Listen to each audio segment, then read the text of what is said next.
Hannah i croeso a Fintech Finance, the virtual arena. Today is St. David's Day, and we are celebrating Fintech in Wales. So joining me today, we have two brilliant people from the Fintech Wales scene. First of all, we have Sina Yamani, who is the CEO of Welsh Fintech, Yoello. Hi, Sina. Hi, Hannah. Hi. And congratulations on recently winning the Tech Nation's Fintech Award. How do you feel? It's amazing. It's a pretty prestigious award. We're up against some amazing people, so glad we won.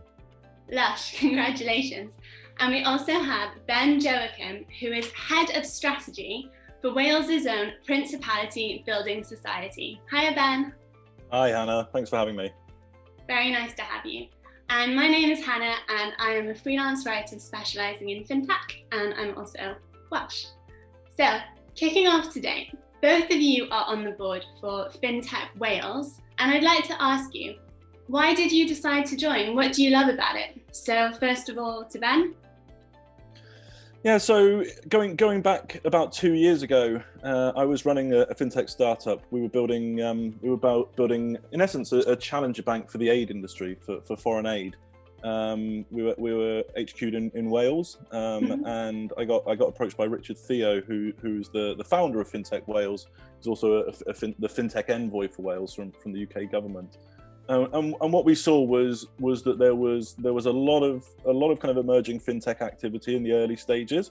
There was also a lot of kind of emerging corporate activity, but it was very disparate, very disconnected, and it was clear that we needed to kind of bring that community together to actually really create that community and to create kind of a big driver for fintech, recognizing its importance in the UK economy and the Welsh economy, and so I got asked to join, with a kind of a startup hat on, and clearly it's that community is really important, as I said, in terms of being able to drive both the activity but also our ambition as a whole.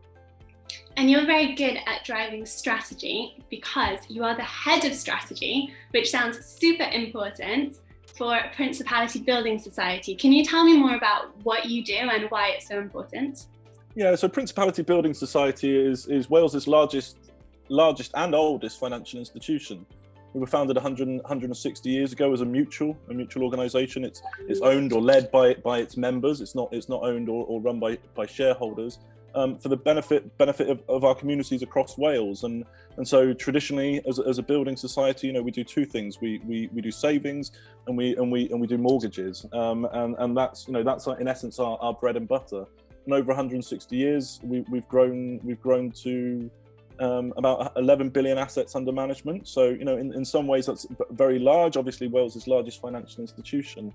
And I think I've just joined this role. I'm actually only 5 weeks into the role. Which is really exciting, and there's clearly an ambition for Principality as a building society to invest and engage more on the digital side. That doesn't simply mean fintech, but clearly in the last year the world's changed a lot, right? As Principality, we're a branch-based business, and lockdown and pandemics has made that more challenging, and we've seen a significant shift across the board, and including our members to accessing digital channels. And so we need to do more of that. The world's changing. That doesn't mean that branches are irrelevant. I think branches are a really important element of our communities, but the world's changing, and we need to embrace digital more. But will you carry on sponsoring the Principality Stadium? I think for the time being, yes, especially with a big game tomorrow. Yay! Sina, will you be watching? Or last week when this comes out. Oh yeah, Sina, did you watch the game? What did you think of the result? Yeah, well, I mean, I live opposite, which is quite sad, because last year you can just see down from the balcony, there's thousands and thousands of people, and the atmosphere is just so rich and vibrant. And it's a shame that obviously lockdown, you just can't experience. But I can hear the game. So yeah, it's wow, I'm excited. But do you get the same excitement from being the CEO of Yoello every day? I mean, exciting is one word. It's difficult. I mean, startups are always ever changing, ever moving in every direction. It's a balance of kind of juggling all the things that have got to be done at the same time and moving forward at 1,000 miles an hour. So it's difficult, and I think that's one of the reasons why I joined Fintech Wales as well, is because as a young entrepreneur I had no idea what I was doing, and I went on some accelerators. I met some amazing people who gave me all the advice and the mentorship required to kind of build a business, and that's something that I'm really like an advocate of in the community, and Wales is all for that right now, and they're pushing dramatically in that direction, and yeah, it's been good to be a part of it so far. So like Ben, Rich Fio, he met him a few years ago, and just he was kind of one of my mentors. He's been exceptionally successful in his industries. He founded Wealthify and exited that successfully as well. So he was quite helpful in my personal journey. Ended up actually investing in our business, but then subsequently invited me to join Fintech Wales as well, and kind of be the voice of the young entrepreneur, I guess. So it's a good board, and there's all kinds of different expertise on there. So yeah, good to be on there with Ben. Well, since we're all sharing the love for Richard Theo, I want to join in. So Richard Theo was my first ever client. He took me out of office life, and I started writing for Wealthify, which was like a huge deal. And it was so cool to be writing for like an investment service in Wales, because you expect to see that stuff like in Zurich or London or Paris or New York, but Wales is a really cool thing. And he also has Active Quote, right, that he founded too.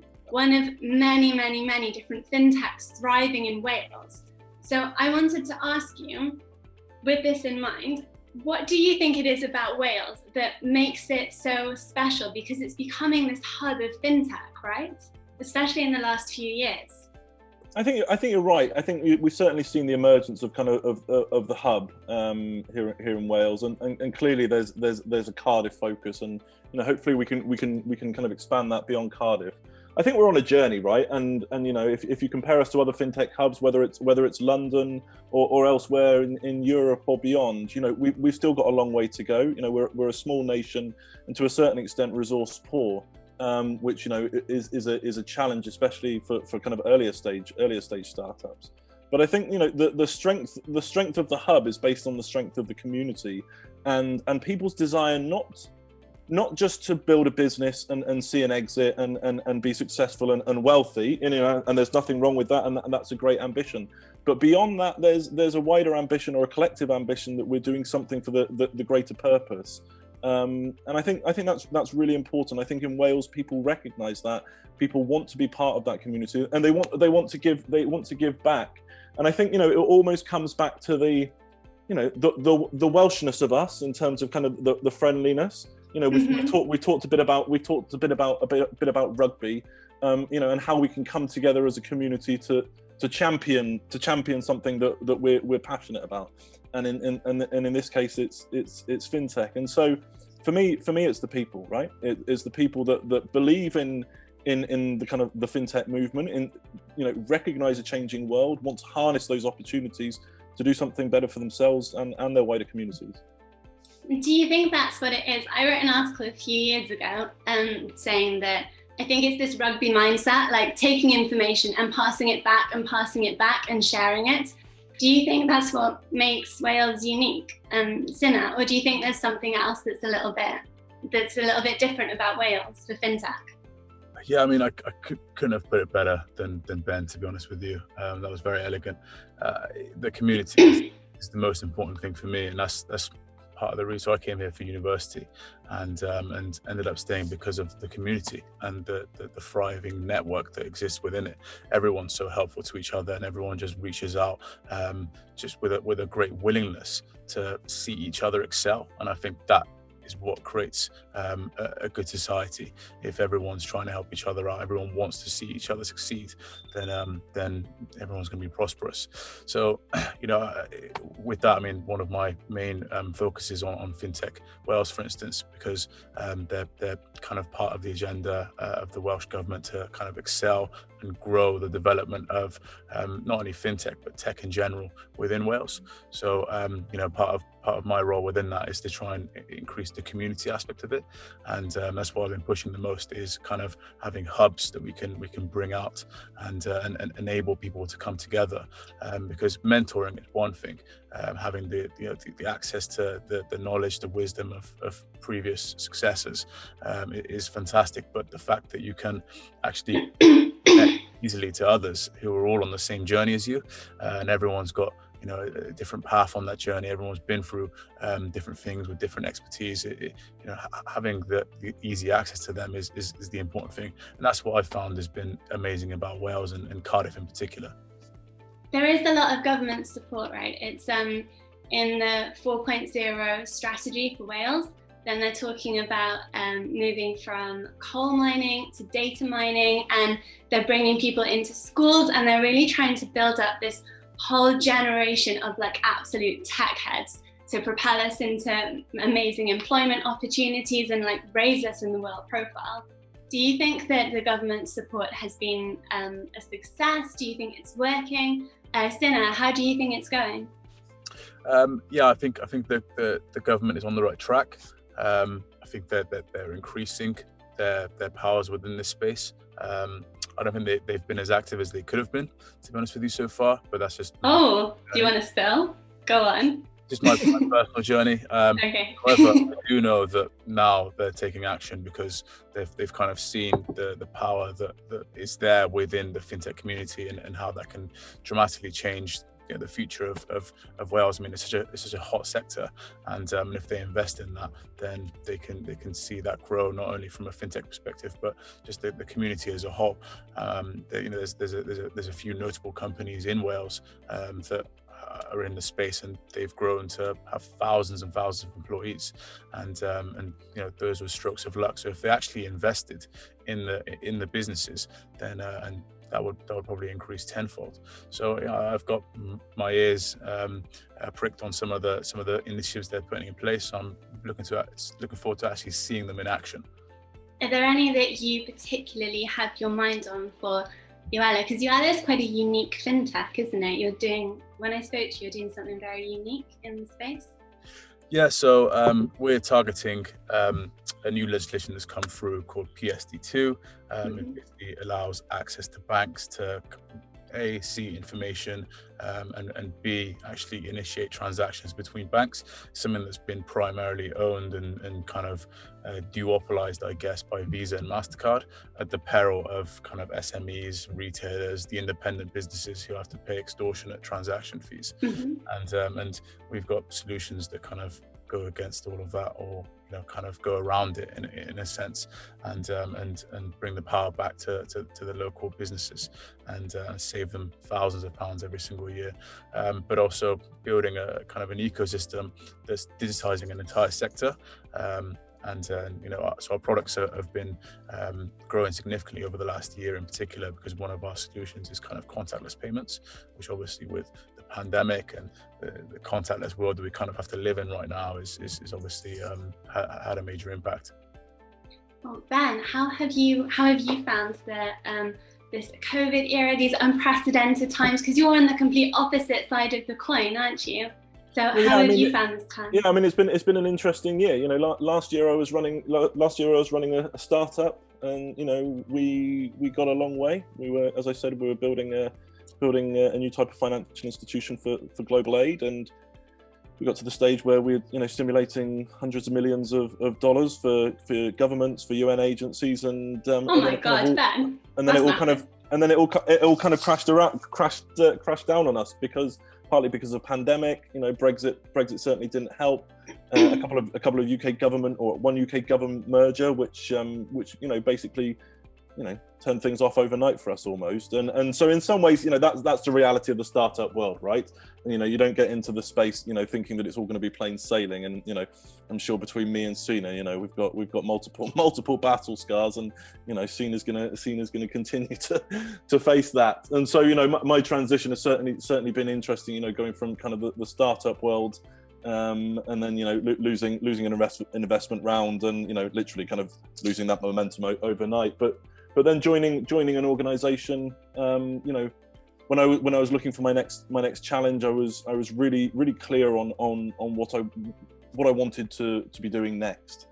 Working for a purpose-led organisation in a leadership role where I can continue to innovate, and with Principality, that's exactly what I found. You know, our purpose at Principality is to help our members, help our customers prosper in their homes at every stage of their life. And I think, you know, going back to what we were talking about in terms of what makes Wales special, I think is that we recognise that purpose beyond growth, beyond, you know, purely financial success. And so, you know, I think that element is really important. I think on the Welsh Government piece, you know, Welsh Government, I think, are a part of that ecosystem. They're a part of the fintech ecosystem here in Wales, and you know, we shouldn't expect them to kind of answer all our, you know, or solve all our problems, right? You know, clearly there's a financial piece there, and clearly they can kind of, you know, incentivize different activity here. I think one of the interesting things, you know, we've got Development Bank here in Wales, which is, you know, one of the largest investors in the UK actually, and you know, they play an important role. But you know, the Welsh Government, beyond that, Development Bank is Welsh Government funded. Beyond that, you know, what we're seeing is the Welsh Government attracting, or Wales attracting, a number of kind of fintech scale-ups to here. You know, the likes of Starling, the likes of Monzo, etc. And there are a number of them that want to come to Wales to be a part of that community, because they recognise the value of the work-life balance, because we've got access to a big talent pool here in South Wales, especially coming out of the universities. And so, you know, what we need to see is start to kind of map that wider ecosystem. We've got, you know, early stage startups, you know, we've got the big corporates, you know, and we've just seen two big exits from our corporates. Admiral are selling off Confused.com, which is a massive play. The GoCo group has just been acquired by Future PLC, another big play. And so, you know, we're starting to see, you know, the early stage, the scale up, the corporate piece. And as I said, I think the Welsh Government have got a role to play. But the most important role, I guess, is listening to those communities and those ecosystems that are living and breathing this. And so it's great that, you know, as FinTech Wales and, you know, as the startups, as kind of corporates in our regard, or mutual in our regard, that we have that kind of, you know, that we have that direct link to government. And, you know, that's very different in the UK or you know, Westminster government, and certainly in other countries. And so I think, you know, in that regard, we're really fortunate. Yeah, I went to a few Fintech Wales events before, and I noticed that you can be like literally in the same room as government members and well, it's where I met both of you. You can be in the same room in like as the whole fintech ecosystem, from government to teachers to everything. Do you think that that's part of the reason that it's good to be a startup in Wales, or do you think it's good to be a startup in Wales? You go for that, Sina. Oh, Sina. Go on, Sina. He's living and breathing it. Definitely helpful to kind of, like you just mentioned there, the fact that Wales is relatively, or Cardiff in particular, is relatively small in comparison to other places. It does make a more tight-knit community. The example you gave there would never happen in London. You know, what might be a big fish here is a tiny fish over there, you know, because the pond is an ocean over there. And having that difference does have its own benefits, because the network that you have is going to be much more extensive, and you'll have access to a much broader and wider plethora of people. So it does have its benefits from that perspective, yeah. I was just going to say, I think there's less. I think people are more, you know, generally, I'm not, you know, and this is no reflection on London or anywhere else, but in Wales, people are more real, people are more open and more honest. And as you said, whether you're the First Minister or whether you're, you know, an 18-year-old just coming out of school wanting to start something, or, you know, a graduate from uni founding a first startup kind of thing, it doesn't really matter. You know, people can come together and share those experiences and share their learning and want to be part of something bigger. And I think, you know, because we're a smaller nation, access to those types of opportunities is much easier. But it also works against us, right? And, you know, resources in Wales are much more stretched. And, you know, primarily I'm talking about financial resources, and primarily I'm talking about, you know, access to capital for early stage startups. You know, I think, you know, the scene here in Wales now compared to when I founded my startup going back 4 or 5 years ago is completely different. But I expect that Sina's had a similar experience, especially in terms of raising money. And what we're seeing is more capital emerging in Wales, but we're still and rightly so, we're still having to go kind of beyond that. And so one of the I think the big challenges is for founders in Wales is that point of exit, right? And when do they take that exit? A number of founders, and this is certainly no kind of comment or criticism, but a number of founders that I see that are willing to exit at a relatively early stage because they know that exit position will make their the rest of their life you're going to have enough money to do everything. Yeah, it's going to be peachy for sure. But I think what we need is some of those bigger exits, and then there's the opportunity that we can start plowing back that capital. And so my advice to any founders in Wales, and I know a number of them, and a number of them are doing this, including Richard, is if you're fortunate enough to be successful and have those exits, it's your responsibility to then reinvest them back into the community. And so, Sina, when you get that big bang, don't forget that. So do you think, looking forward to the future, because you're both in considerable positions of power and influence in Wales Fintech, do you think that's going to be an issue that's going to come up, or do you think there are going to be other challenges or new opportunities over the next 5 years? Sina? What do you mean by issue? You said it'll be an issue. Oh, is it going to be so, not you personally, but is it going to be an issue whereby founders sell too soon in Wales because they're not used to taking it so big as in other cities like London or New York? Or do you think Wales is really going to grow and thrive? What do you think is going to happen? I don't know, it's tough to say. I mean, it's all case by case, right? If your business is kind of plateauing and you get a nice exit potential, someone comes and asks to buy your company and you've kind of flatlined a little bit, you're probably going to sell. If you're on a hockey stick curve, you're going straight up, and you're probably going to back that offer away, aren't you, and keep growing. So it's case by case. I'm not sure. Maybe Ben knows more about the scene. If there's been any situations like that locally, I'm not aware of any. No, I think obviously we're on a journey, right? And and part of this is to almost to put Wales on the map, right? And I remember going to investor meetings 4 years ago, and people being like, "Well, you can't run a fintech in Wales. You're going to have to move to London." It was, how dare they? Yeah, and it was rude. But a lack of awareness or understanding. And for me, when I started Disperse, it was I really wanted to build it from Wales and put and create a success story from Wales. And the great thing is that we're seeing so many more of them. From Richard to Sina, to a number of other people. And so it's an ongoing piece of work. How do we put Wales on the map? How do we demonstrate that what we're doing here isn't second tier? That we can compete with the big boys in London, and we're certainly starting to do that. But I think there's a wider ambition piece, and this isn't just about fintech in Wales. I think this is Wales as a whole, as a nation. About in terms of this notion of punching above our weight. And I think the best example of that is rugby over the last 10 years under the Gatland era, right? We were a mid-tier team, and then somehow last year or 2019. At one stage we were first in the world, and I want that ambition to be distilled across Wales, and especially down into kind of fintech and the wider startup community. We can build great shit from here, and we can really do something exciting and something something that has that purpose, something that has that bigger meaning, right? So yeah, exciting. The future looks bright for you, for Wales? The future's bright. The future's really bright. It's an ongoing journey, as I said. I've used that word a couple of times. I'll stop using it. I like it. But we're on the right trajectory for sure. And and that future, whether it's 5 or 10 years away, really excited about it. Sina, is the future bright for Wales? Oh, of course. I don't think we'd be here otherwise. Perfect.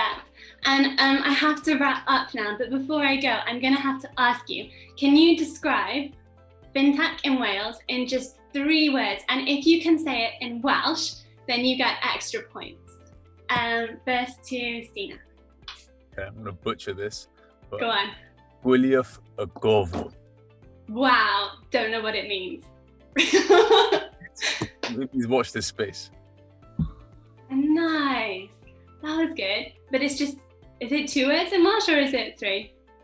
Watch this space. I don't know. I'm so impressed. Well done. Yeah, now you put the pressure on, because I can't think of three words that are anything connected to the fintech. Can you say community? Go on. Aren't both of you Welsh? Yeah, well, it turns out I always say Llanta Pwllgwen Gilgo Garich Chwyn But Llanta Cilia Go Go Go. So you could just pull that out of the bag. It doesn't mean much for fintech though, does it? I would say community, ambition, and purpose. You know, those 3 I think are an integral part of what we're doing here and what makes us unique. And I'll learn how to say it in Welsh next time we meet. Lush, Ben Zagadu. Thank you so much, Sina and Ben, for joining me today, and to everyone watching at home, a very happy St. David's Day. Happy See you St. David's next Day. time. Bye from us. Bye. Bye.